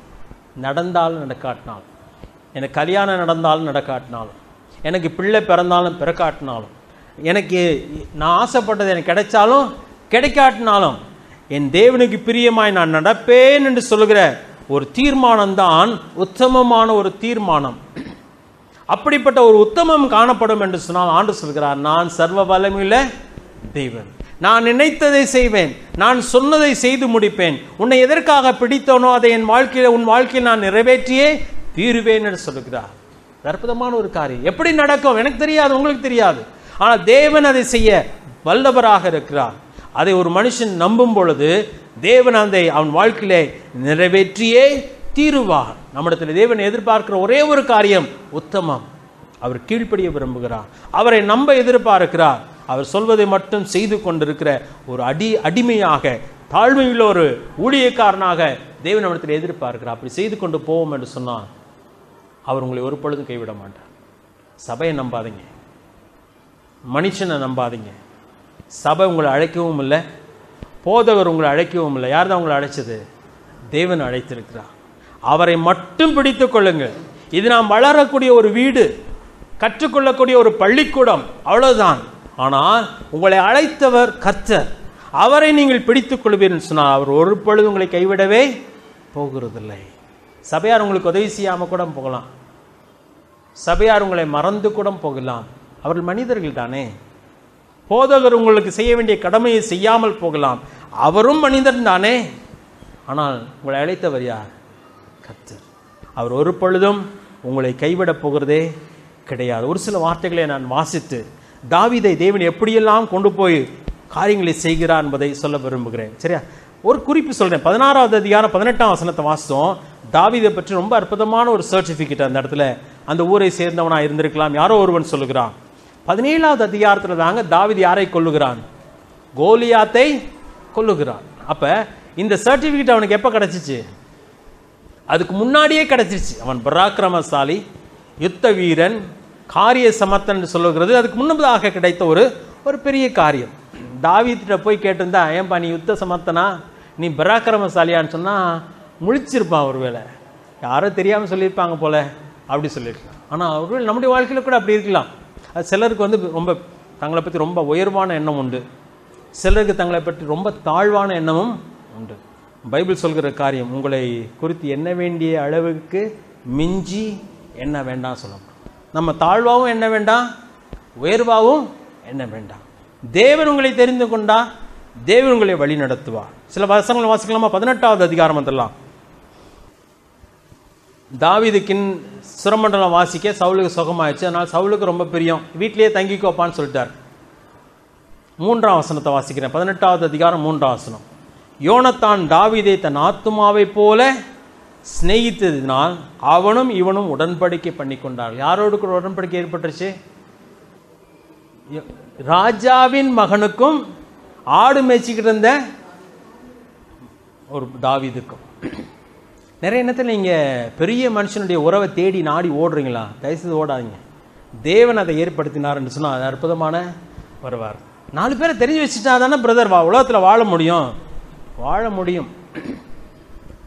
ஆனால் அது வேற மாதிரி ஆயிடும். சரியா? ஆனால் தேவன் நம்மை சிலரோடு கூட உறவுகளை ஏற்படுத்தும். அது அற்புதமாக இருக்கும். தேவன் ஏற்படுத்தின உறவு. இன்னும் கீழே போகலாமா? 5வது வசனம். தாவீது சவுல் தன்னை அனுப்புகிற எவ்விடத்திற்கும் போய் புத்தியாய் காரியத்தை நடப்பித்ததினான் சவுல் அவனை யுத்த மனுஷரின் மேல் அதிகாரியாக்கினான். ஸ்டெப் பை ஸ்டெப்பா உயர்றது தெரியுதா? கிண்ணறம் வாத்தியம் வாசிக்கிறதுக்காக அங்கே போனான், சுரமண்டலம் வாசிக்கிறதுக்காக போனான். இது வரைக்கும் அரண்மனைக்கே போனதில்லை, முதல் முறை அரண்மனைக்கு போனான். அடுத்தது ராஜாவின் மகனோடு என்ன கட்டுச்சு? ஒரு பெரிய உறவு, உடன்படிக்கையே பண்ணாங்க. ரொம்ப நெருக்கமாக நண்பர்களாக மாறிட்டாங்க. இப்போ சவுலே பார்த்தாரு, ஆஹா ரொம்ப நல்லா இருக்கிறான்னு சொல்லிட்டு அவனை யுத்த மனுஷரின் மேல் அதிகாரியாக்கி விட்டான். அடுத்தது பாருங்க, அதே 5ஆம் வசனம் பின்பகுதி. அவன் எல்லா ஜனத்தின் கண்களுக்கும் சவுளுடைய ஊழியக்காரன் கண்களுக்கும் கூட பிரியமாயிருந்தான். அந்த பிரியத்தையும் ஆண்டவர் என்ன பண்ணுகிறார்? ஏற்படுத்துகிறார். மனுஷனுடைய கண்களில் தயவை கட்டளையிடுகிற தேவன். சரியா? ஊர் மக்களுக்கே ரொம்ப பிரியமா போச்சு. அதனால தான் சவுல் கொண்டது 1000, தாவீது கொண்டது 10000 பாடிட்டாங்க. அது பெரிய பிரச்சனையாக மாறி போச்சு. சரி, 14வது வசனம். தாவீது தன் செய்கைகளில் எல்லாம் புத்திமானாய் நடந்தான், கர்த்தர் அவனோட கூட இருந்தார். இதாங்க முக்கியமான ஒரு காரியம். கர்த்தர் அவனோடு கூட இருந்ததினாலே தாவீது எல்லா செய்கைகளையும் எப்படி இருந்தான்? புத்திமானாய் நடந்தான். எங்க இருக்கு இந்த வசனம்? நான் அடிக்கடி சொல்லுவேன் ஒரு வசனம், புத்திமானாய் நடந்து கொள்வாய். யோசுவாவுக்கு ஆண்டவர் சொல்கிறார் இல்லையா? நியாயப்பிரமாண புஸ்தகம் வாய் விட்டு பிரியாதிருப்பதாக, அவைகளின்படி எல்லாம் செய்ய நீ கவனமாயிருக்கும்படி அதை இரவும் பகலும் தியானித்து கொண்டிருப்பாயாக. அப்பொழுது உன் வழியை வாய்க்க பண்ணுவாய், அப்பொழுது நீ புத்திமானாய் நடந்து கொள்வாய். உங்கள் வழி வாய்க்கணும்னு சொன்னால், நீங்கள் புத்திமானாக நடக்கணும்னு சொன்னால் ஒரே ஒரு வழி, யார் கீழ்ப்படியணும்? கர்த்தருக்கு கீழ்ப்படிய வேண்டும். 15ஆம் வசனம். அவன் மகா புத்திமானாய் நடக்கிறதை சவுல் கண்டு அவனுக்கு பயந்திருந்தான். யார் யாருக்கு பயப்பட ஆரம்பிச்சா பாருங்க. சவுலுக்கே பயம் வந்துருச்சு. இது தாவீது ஏற்படுத்தின பயம் அல்ல. யார் ஏற்படுத்தின பயம்? ஆண்டவர் ஏற்படுத்துகிறார். 16ஆம் வசனம். இஸ்ரவேலரும் யூதா ஜனங்களும் ஆகிய யாவரும் தாவீதை சிநேகித்தார்கள், அவளுக்கு முன்பாக அவன் போக்கும் வருத்தமாயிருந்தான். தெரியுதா? 2 சாமுவேல் வாசம் இல்லையா? முதல்ல யூதா மக்கள் வந்து யாரை ராஜாவா மாத்தினாங்க? தாவீதை ராஜாவை அபிஷேகம் பண்ணாங்க. 5வது அதிகாரத்தில் வாசம் 2 சாமுவேல்ல இஸ்ரேல் ஜனங்கள் எல்லாரும் வந்து தாவீதை முழு இஸ்ரவேலுக்கும் ராஜாவாய் மாட்டாங்க. அதுக்கு அடித்தளம் எங்க தான் போட்டுட்டார் ஆண்டவர்? இங்கேயே போட்டுட்டார். அங்க வாசிக்கிறோம் 16ஆம் வசனத்துல, யூதா ஜனங்களும் இஸ்ரவேலரும் யூதா ஜனங்களும் ஆகிய யாவரும் தாவீதை சிநேகித்தார்கள். இதெல்லாம் யார் ஏற்படுத்தினது? தேவன் ஏற்படுத்துகிறார். உங்கள் கையில் என் கையிலும் ஒன்றும் இல்லை. தேவன் உங்களை ஒரு நோக்கத்துக்காய் தெரிந்து கொண்டிருக்கிறார். தேவன் உங்களை அதை உங்கள் வாழ்க்கையில் நிறைவேற்ற விரும்புகிறார். ஆனால் நான் நீங்கள் செய்ய வேண்டிய ஒரு காரியம் என்ன? தேவன் நம்மை உன்னதமான நோக்கத்துக்காய் தெரிந்து கொண்டிருக்கிறார் என்பதை அறிந்து நம்ம அவருடைய வழிக்கு நம்மை விட்டு கொடுத்து கொண்டே வரணும். உன்னதமான நோக்கம் சொன்னால் நீங்கள் என்ஜினியர் ஆகணும், டாக்டர் ஆகணும் கிடையாது. ஒரு அதுவாக ஆக்க விரும்பினாலும் சரி, அதில் தேவன் என்னத்தை செய்ய விரும்புகிறார் அதை உங்கள் வாழ்க்கையிலே செய்ய போகிறார். அதற்கு நானும் நீங்களும் விட்டு கொடுத்து கொண்டே வரும் பொழுது தேவன் நம்முடைய வாழ்க்கையிலே பெரிய காரியத்தை செய்வார். நம்மை அவர் அபிஷேகம் பண்ணி இருக்கிறார். எதற்காக அபிஷேகம் பண்ணினார்? தமக்கென்று நம்மை அவர் அபிஷேகம் பண்ணியிருக்கிறார். நம்மை கொண்டு அவர் ஏதோ ஒரு காரியத்தை செய்ய போகிறார். அதை அவர் நிச்சயமாய் செய்தும் முடிப்பார். அது ஆச்சரியமாய் இருக்கும். தாவீதுடைய வாழ்க்கையில் பார்த்தீங்கன்னா அவனை போல் ஒரு ராஜா இஸ்ரவேலில் இருந்ததே கிடையாதுங்க. சாலமோன் ஞானியாக இருந்திருக்கலாம், சாலமோன் செல்வந்தனாக இருந்திருக்கலாம், ஆனால் தாவீதை போல் இல்லையே. எப்பொழுது சொன்னாலும் தாவீதை போல் அல்ல, தாவீதை போல அல்லன்னு சொல்லி கம்பேர் பண்ணக்கூடிய ஒரே ஒரு ராஜா யாருன்னு சொன்னா அந்த தாவீது தான். ஆனால் அவனுடைய ஆரம்பம் எங்கே என்று சொன்னான்?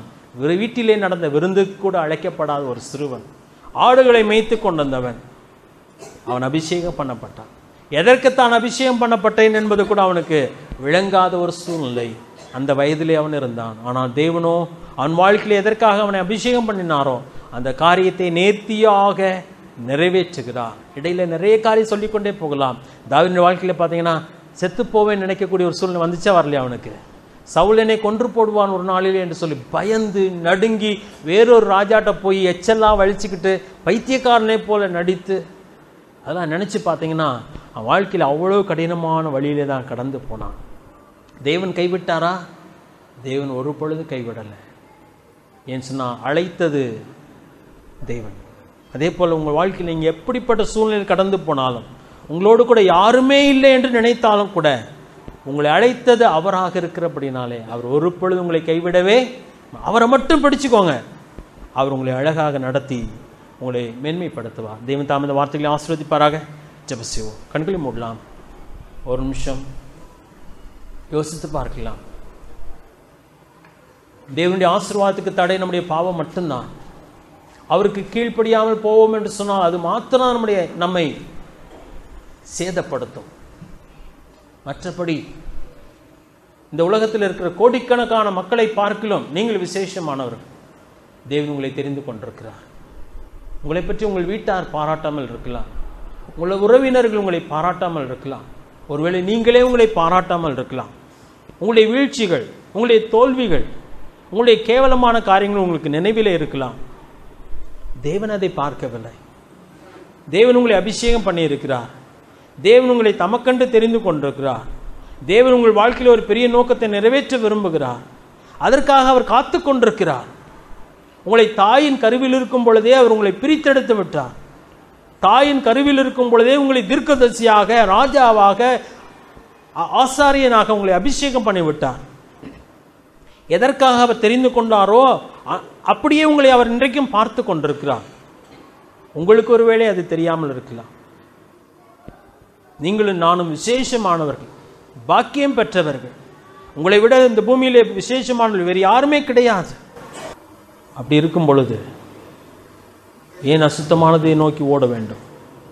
நம்பிக்கையற்றவர்களா ஏன் இந்த பூமியிலே வாழ வேண்டும்? மற்றவருடைய ஆலோசனையே நாம் கேட்க வேண்டும்? என்னை கொன்று போட்டாலும், நான் ஆசைப்பட்டது எனக்கு ஒன்றும் கிடைக்காவிட்டாலும், நான் உம்முடைய பாதத்தை பிடித்துக் கொள்ள வேண்டும் சொல்லி நீங்கள் அவரிடத்தில் நின்றார். அவர் சர்வ வல்லமையுள்ள தேவன். உங்களை ஒரு பொழுதும் கைவிடப் போகிறதில்லை. உங்கள் தவறுகளை அவரிடத்திலே சொல்லிவிடுங்க. உங்கள் பலவீனங்களை அவரிடத்திலே சொல்லிவிடுங்க. எல்லாமே அவருக்கு தெரியும், ஏற்கனவே தெரியும். உங்களை மன்னித்து மீண்டுமாக உங்களை அற்புதமாய் பயன்படுத்த அவர் காத்து கொண்டிருக்கிறார். வாலிபர்களே, வாலிப பெண் பிள்ளைகளே, உங்கள் எதிர்காலத்தை குறித்து பயமா? தேவனுக்கு ஒரு திட்டம் உண்டு. உன் பயத்தினாலே தவறு செய்து விடாதே. சந்தேகத்தினாலே விலகி போய் விடாதே. அது பெரிய நஷ்டமாக மாறும் உன் வாழ்க்கையில். அவரை மட்டும் பிடித்துக்கொள். நீ வெட்கப்பட்டு போகிறதே இல்லை. நீ ஒரு அழகான தாவீதை போல ஒரு மாடலாக மாறுவாய். தேவனுடைய இருதயத்துக்கு ஏற்ற ஒரு மனுஷியாக மாறுவாய். என் சித்தப்படியெல்லாம் செய்வான் என்று சொல்லி ஒரு ஆண்டவர் உன்னை குறித்து சாட்சி சொல்லுவார். உன் வாழ்க்கை அநேகருக்கு மாதிரியாய் மாறும். அது வேண்டுமா? அல்லது பாவத்தினால் அழிந்து போகிற ஒரு வாழ்க்கை வேணுமா? நீ இங்கே அமர்ந்திருப்பது உன் சித்தப்படி அல்ல, மனுஷ சித்தத்தினால் அல்ல, அது தேவனுடைய சித்தம். நீ அவருடைய பிள்ளையாயிருப்பது நீ தெரிந்து கொண்ட ஒரு காரியம் அல்ல, அவர் உன்னை தெரிந்து கொண்ட ஒரு காரியம். தாவீதை போல பூரணமாக அவருக்கு ஒப்புக் கொடுப்பீர்கள் சொன்னான். அதை விட பாக்கியம் இந்த பூமியில் வேறொன்று இருக்க முடியாது. எங்களை நேசிக்கிற நல்ல ஆண்டவரே, இந்த மகத்துவமான உடைய வார்த்தைகளுக்காக நினைச்சுக்கிறோம். தாவீதை சிறு வயதிலே தெரிந்து கொண்டீர். முளைப்பாலை உண்கையிலே நான் உம்முடைய மடியிலே விழுந்தேன்னு சொல்லுகிறார். நான் குழந்தையாக இருக்கும் பொழுதே நீர் என் தேவனாக இருந்தேன்னு சொல்லுகிறார். ஆம் கர்த்தாவே, அதுதான் எங்கள் வாழ்க்கையில் உண்மை. எரேமியாவின் வாழ்க்கையிலே உண்மை. பவுலும் அதை தான் சொல்கிறார். உலகத் தோற்றத்துக்கு முன்பே என்னை தெரிந்து கொண்டேன்னு சொல்லி. அதுக்காக நன்றி செலுத்துகிறோம். நாங்கள் அதற்கு தகுதியானவர்கள் அல்ல. எங்களை விட நல்லவர்கள், எங்களை விட மென்மையானவர்கள், ஞானிகள் உண்டு. நாங்களே எங்களை ஏற்றுக்கொள்ள முடியாதபடிக்கு எங்கள் வாழ்க்கையில் அசுத்தங்கள் உண்டு. ஆனால் நீர் எங்களை ஏற்றுக்கொண்டீரே, அதற்காக நன்றி செலுத்துகிறோம். எங்கள் வாழ்க்கையில் நீர் ஒரு திட்டத்தை வைத்திருக்கிறீர், அதற்காக நன்றி செலுத்துகிறோம். எங்களை கொண்டு நீர் உம்முடைய நாமத்தை மகிமைப்படுத்த விரும்புகிறீரே, அதற்காக நன்றி செலுத்துகிறோம். அப்படியே செய்ய போகிறதுக்காக நன்றி செலுத்துகிறோம். இங்கே இருக்கிற ஒவ்வொரு பிள்ளைகளுடைய வாழ்க்கையிலும் ஒரு பெரிய நோக்கத்தை நீர் வைத்திருக்கிறீர் என்பதை வேதம் மட்டுமல்ல, அவர்கள் முழுமையாய் நம்ப, அந்த நம்பிக்கையிலே முன்னேறி செல்ல, அதை பிடித்து கொண்டு வாழ கிருபை தாரும். உம்முடைய நாமத்தை மகிமைப்படுத்த கர்த்தாவே, எதற்காக எங்களை பிடித்தீரோ அதை பிடித்துக்கொள்ள பவுலை போல நாங்கள் ஆசையாய் தொடர் கிருபை தாரும். உம்முடைய நாமத்தை மகிமைப்படுத்தும். தேவனுடைய பிள்ளைகள் ஒவ்வொருவரையும் ஆசீர்வதியும். கவலீனமாய் நாங்கள் வாழ்ந்து விடாதபடிக்கு, இந்த அற்புதமான நோக்கத்தை எங்கள் வாழ்க்கையில் இழந்து விடாதபடிக்கு எங்களை காத்துக்கொள்ளும். ஆசீர்வதி. எல்லாவற்றையும் உடைய கர்த்தர் கொடுக்கிறோம். உமக்கே எல்லா கணத்தையும் மகிமையும் செலுத்துகிறோம். எங்கள் மீட்பு ரட்சகருமாகிய ஆண்டவராகிய இயேசு கிறிஸ்து நாமத்தில் கேட்டுக்கொள்கிறோம் பிதாவே. ஆமென்.